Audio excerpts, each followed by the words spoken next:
My wife and best friend secretly had an affair for years, so I orchestrated their complete social and financial destruction. I never thought I'd be that guy posting one of these stories. You know the ones, where someone's entire life implodes and they come to Reddit seeking validation or advice. Yet here I am, typing this out at 2 a.m. from what used to be our vacation cabin, now my permanent residence after everything fell apart. Or rather, after I made sure everything fell apart for them. I should probably start from the beginning. I'm 38, my wife Sarah, now ex-wife, is 36, and my former best friend Mark is 39. Sarah and I had been married for 12 years, together for 15. Mark had been my best friend since college, roommate, best man at my wedding, godfather to our kids. The four of us, including Mark's wife Jen, were inseparable. Vacations together, holidays, our kids growing up like cousins. You get the picture. I'm a financial advisor with my own moderately successful practice. Sarah was a real estate agent who specialized in luxury properties. Mark worked at my firm. I had brought him in as a partner 5 years ago when I was expanding.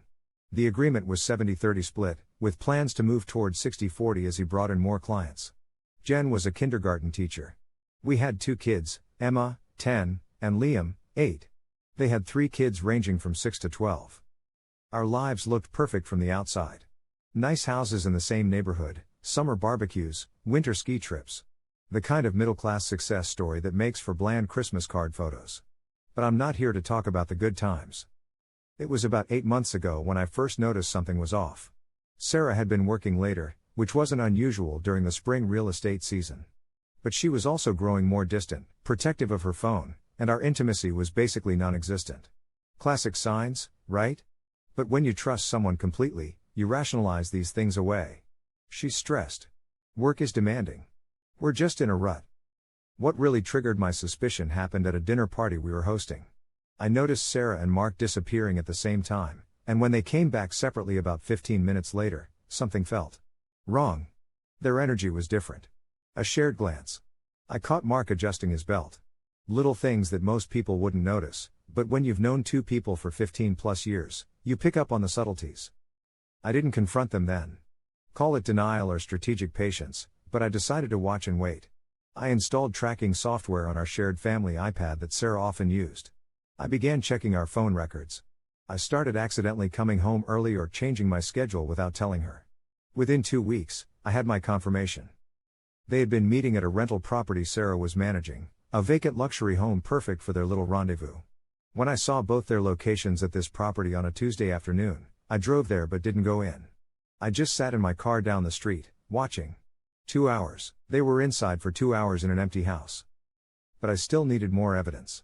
Locations could be explained away. Maybe they were preparing for an open house to Mark and Jen's friends? Unlikely, but possible. So I waited, gathered more information, and strategized. The next week, I accidentally left my laptop at home when Sarah was supposed to be showing houses all day. It had keystroke logging software installed. When I remotely accessed it that evening, I found a treasure trove of evidence. She had used my laptop to check her personal email, where I found hundreds of messages between them going back 3 years. 3 years. I felt physically ill reading their exchanges. The things they said about me and Jen. The elaborate lies they told to cover their meetings. The inside jokes about how oblivious we were. Plans for their future. They had even discussed leaving us once her real estate business was more established and he had secured more clients for my firm. The level of betrayal was staggering. My wife and best friend, the 2 people I trusted most in this world, had been systematically deceiving me for years. And they were planning to destroy my family and potentially my business. That night, I made a decision. They wouldn't get the satisfaction of an explosive confrontation. They wouldn't get to control the narrative or paint me as the unreasonable, jealous husband. No, they had taken 3 years of my life through deception. I would take everything from them through calculated, meticulous planning. I consulted with a divorce attorney the next day, one from another city to ensure privacy. I explained the situation and my evidence.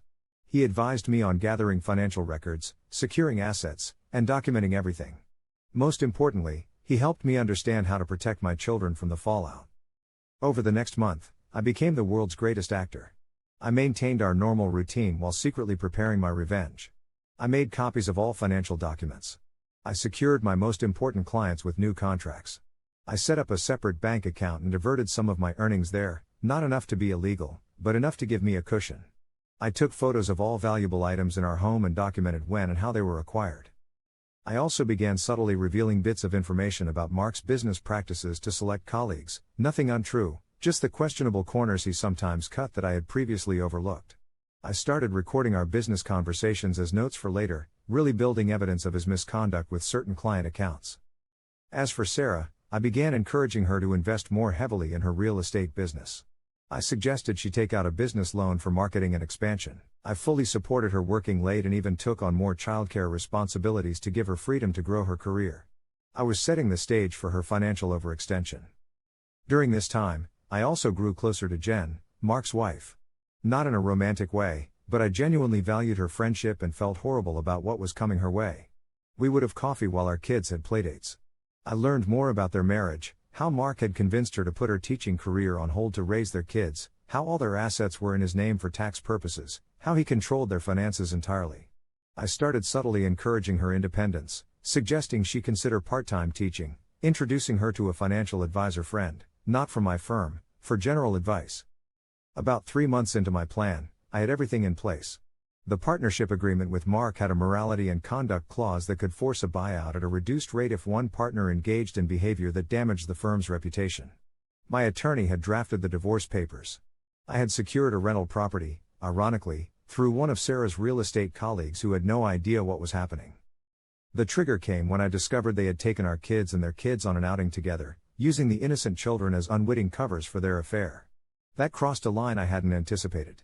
They had made our children accomplices in their deception. That night, I finalized my plans for what I now call the revelation. On a Friday morning, I called an emergency meeting at my firm, including all staff except Mark, who was running late, actually meeting Sarah at their usual spot. I had checked their locations.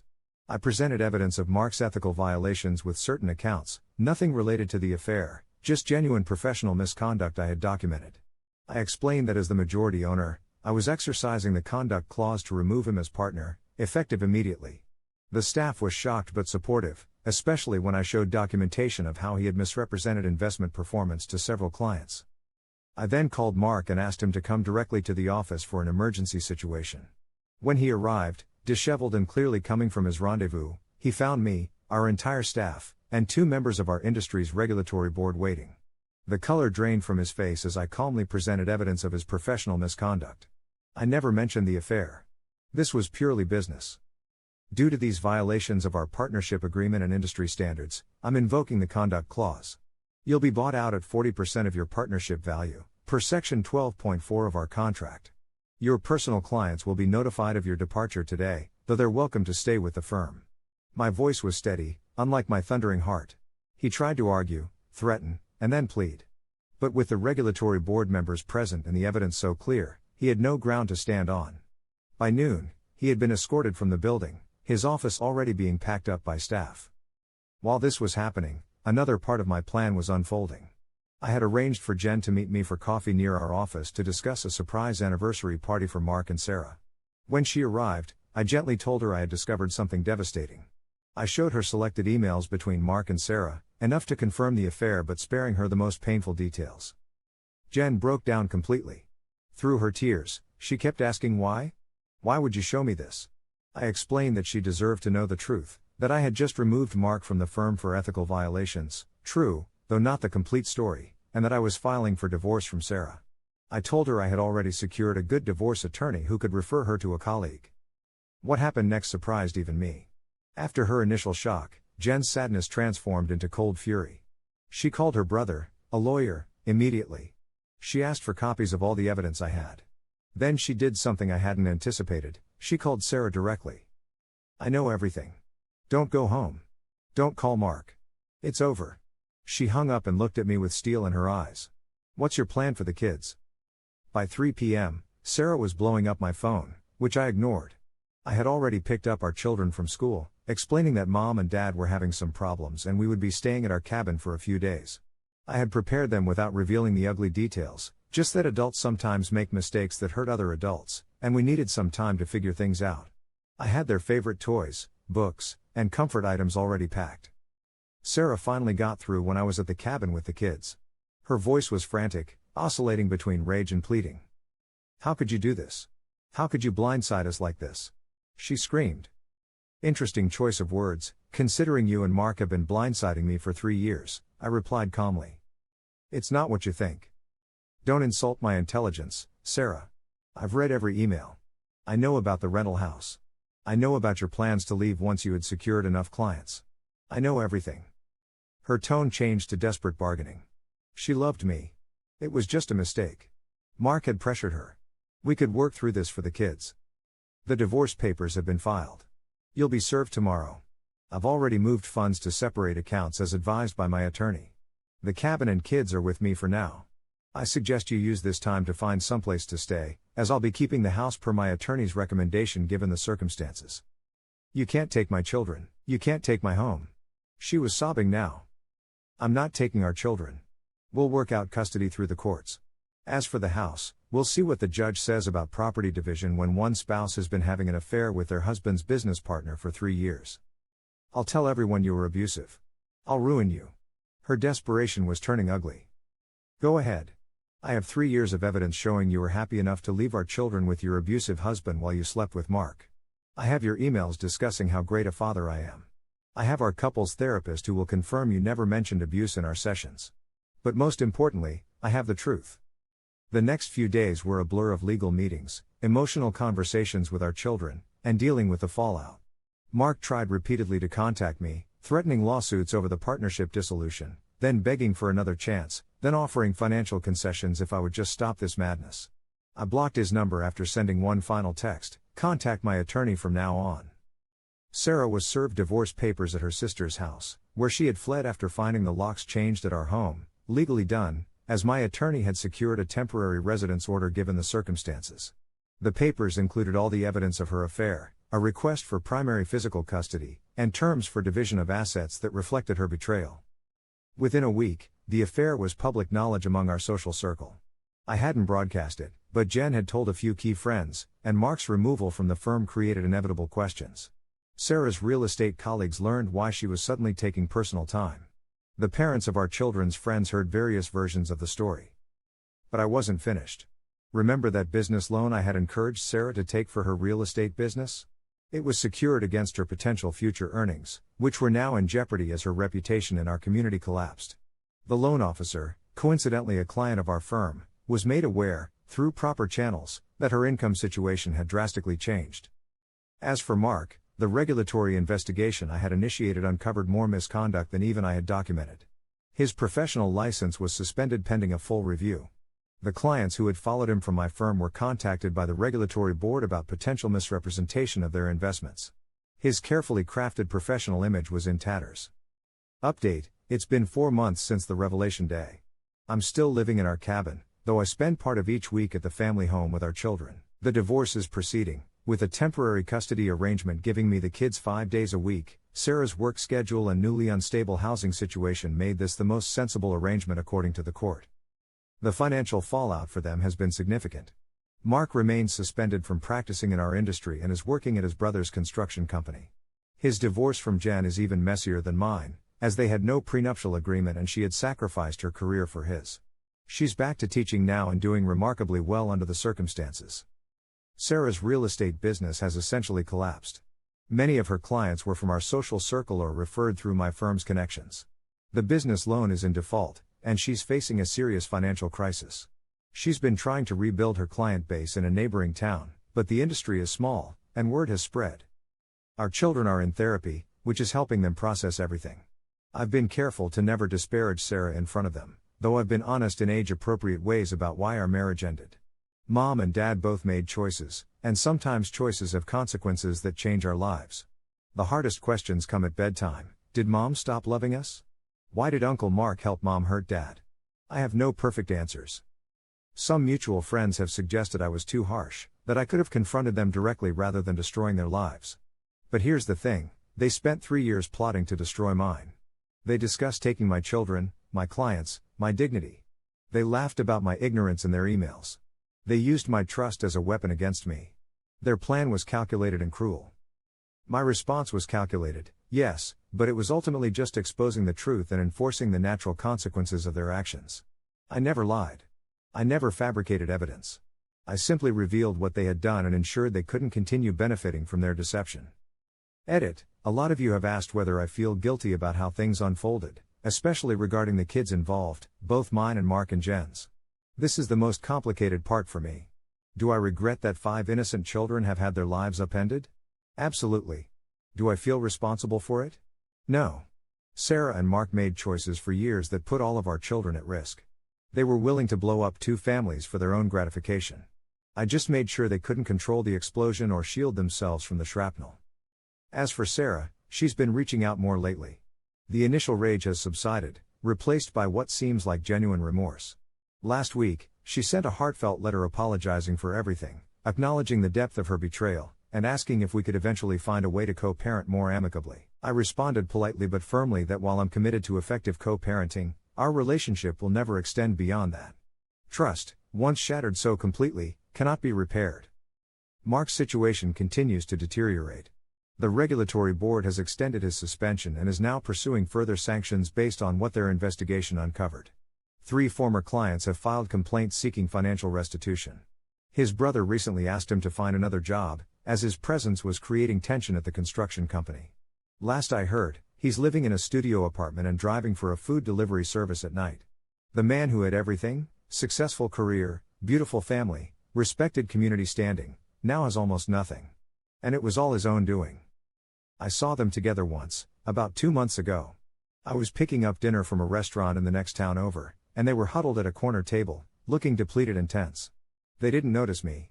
I stood watching them for a moment, expecting to feel satisfaction or vindication. Instead, I felt a strange emptiness.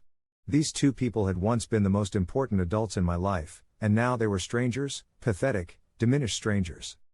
Jan and I have remained friends, supporting each other through the parallel divorce processes.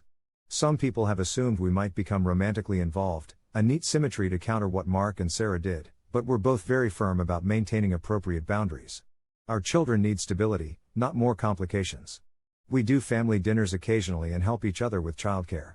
She's returning to full-time teaching next fall, her confidence growing each day. My business has recovered and even grown since removing Mark. Clients appreciated my transparency about the situation, and several who had been working primarily with Mark chose to stay with the firm under my direct management. I've promoted 2 junior advisors to fill the gap, people whose ethics I trust completely. Sometimes I think about how differently things might have turned out if I'd confronted Sarah and Mark at the first sign of trouble, the heated argument, the messy but perhaps more humane separation. But then I remember the emails where they discussed how to take clients from me, how Sarah would file for primary custody once they were established elsewhere, how they laughed about using my trust against me. No, they deserved exactly what they got. They played a long game, planning meticulously to benefit from my destruction. I simply beat them at their own game. As I look toward the future, I'm focusing on rebuilding, not just my personal life, but my children's sense of security and trust. Emma has struggled the most, old enough to understand more of what happened but too young to process such adult betrayal. She asked me recently, "Daddy, did you make Mom leave because she was bad?" I held her close and explained that grown-ups sometimes make choices that hurt people they love, and those choices have consequences. Mom loves you very much, and so do I. The problems between us have nothing to do with you or your brother. Liam, younger and more adaptable, seems to be adjusting better to our new routine. He misses Sarah, of course, but also enjoys our guys' time at the cabin and has become my little hiking companion. Children are remarkably resilient when given stability, honesty, and love. For myself, I'm not ready to think about dating or relationships. The trust issues run too deep right now. I've started therapy, working through the anger and betrayal that still surfaces unexpectedly. My therapist says I need to acknowledge the grief, not just for my marriage, but for the friendship with Mark that I had valued for 20 years. Both relationships were real to me, even if they were ultimately built on shifting sand. Last week, I received a letter from Mark's elderly mother, a woman who has always been like family to me.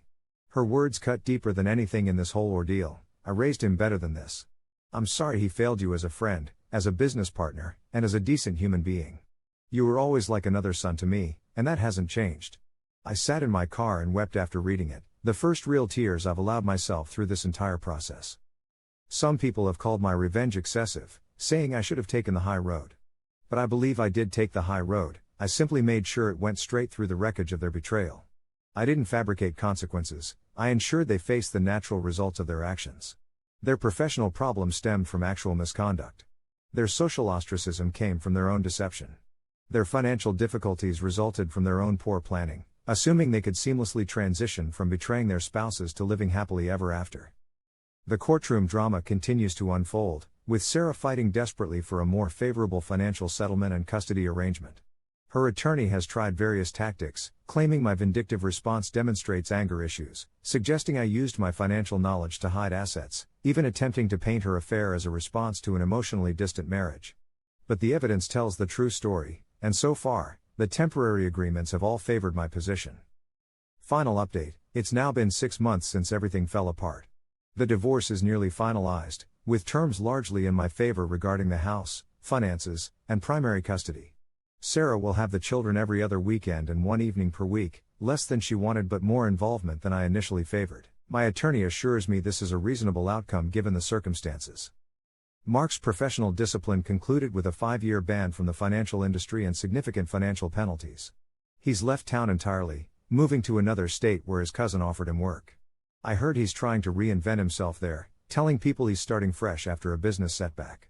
Jen received a surprisingly favorable divorce settlement, largely due to evidence that Mark had hidden assets, another betrayal discovered during the legal proceedings.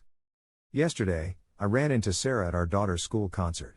She looked tired but composed, making a visible effort to be engaged in Emma's performance. Afterward, while the children were having refreshments with their classmates, she approached me. "I know you probably don't want to hear this," she began hesitantly, "but I need to say it anyway. What I did was unforgivable. Not just the affair, but the deception, the plans we made, everything. I convinced myself that you would be fine, that you were so competent and strong that you would land on your feet. I used your strength as justification for my weakness, and I'm genuinely sorry." I looked at her, really looked at her, for the first time in months. The woman I had loved for 15 years, the mother of my children, now a stranger with familiar eyes. "Thank you for saying that," I replied evenly. "I hope you find whatever was missing that led you down this path. Our kids deserve parents who are at peace with themselves and each other." We stood in awkward silence until she spoke again. "Mark's gone for good, you know. What we thought we had. It wasn't real. It fell apart as soon as we had to face the consequences of what we'd done." I nodded, unsurprised.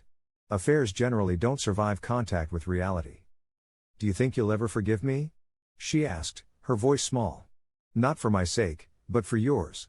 For the kids. For some kind of closure." I considered the question carefully. Forgiveness isn't something I'm focusing on right now. I'm working on acceptance, accepting that the life I thought I had wasn't real, accepting that people I trusted completely were capable of profound betrayal, accepting that our family will never be what it was. Maybe forgiveness will come somewhere down that road. I don't know. She wiped away a tear and nodded. "I understand. For what it's worth, you've handled this with more dignity than I would have in your position. The kids are lucky to have you." As she walked away, I felt a slight loosening of the knot that had been sitting in my chest for months. Not forgiveness, not yet, but perhaps the first step toward whatever comes after vengeance. Looking back on everything now, I wonder if my methodical revenge was as much about regaining control as it was about justice. When your life is upended by betrayal, there's a powerlessness that cuts deeper than the deception itself. By orchestrating their downfall rather than merely reacting to my discovery, I reclaimed my agency. Was it petty at times? Probably. Was it excessive? Some might think so. But it was also necessary, for my self-respect, for my children's future, and yes, for my peace of mind. Their grand plans, built on lies, selfishness, and betrayal, collapsed under the weight of truth and consequences. My new life, uncertain and not what I ever wanted, is at least built on solid ground. If there's a lesson in all this, perhaps it's that betrayal has a cost, and sometimes the betrayer should be the one to pay it. They gambled with my life, my business, my family, and my future. They lost that gamble spectacularly. And while I take no joy in their suffering, I don't regret ensuring they couldn't profit from their deception. I am not the man I was a year ago. I am more cautious, more skeptical, but also more aware of my own strength. I protected my children, my business, and my dignity. I faced the worst betrayal imaginable and emerged, if not unscathed, then at least undefeated. Was my revenge excessive? You decide. But I know this: they spent 3 years plotting my destruction while smiling to my face. I spent 6 months ensuring they reaped exactly what they had sown. In the end, All I really did was make sure the truth came to light, and sometimes, the truth is the most devastating revenge of all.